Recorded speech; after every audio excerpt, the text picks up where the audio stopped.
Hello,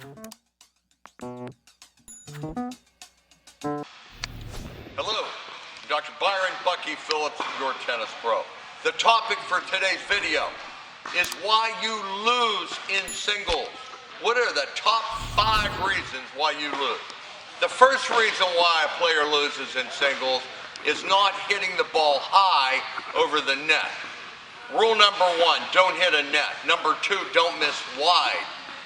By hitting high and deep, you keep the person back and you maximize his or her probability of missing a shot. The second reason why you lose is by not moving the person around.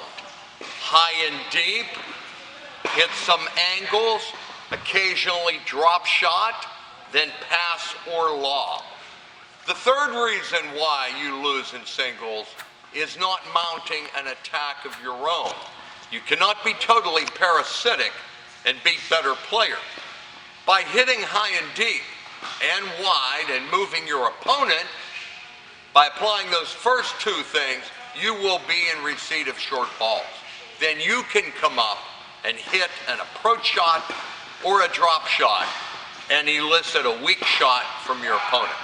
The fourth reason why you lose in singles, probably the most popular reason, is that you don't have an effective serve.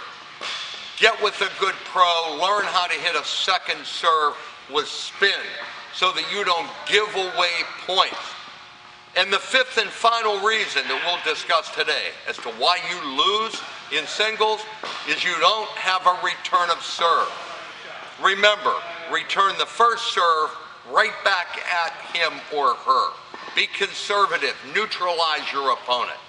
On the second delivery, which is often weaker, shorter, softer, lots of spin, step in and hit inside in for a winner or to push the opponent off the court.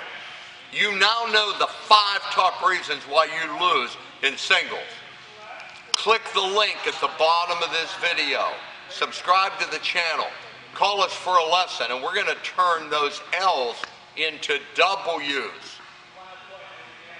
Practice.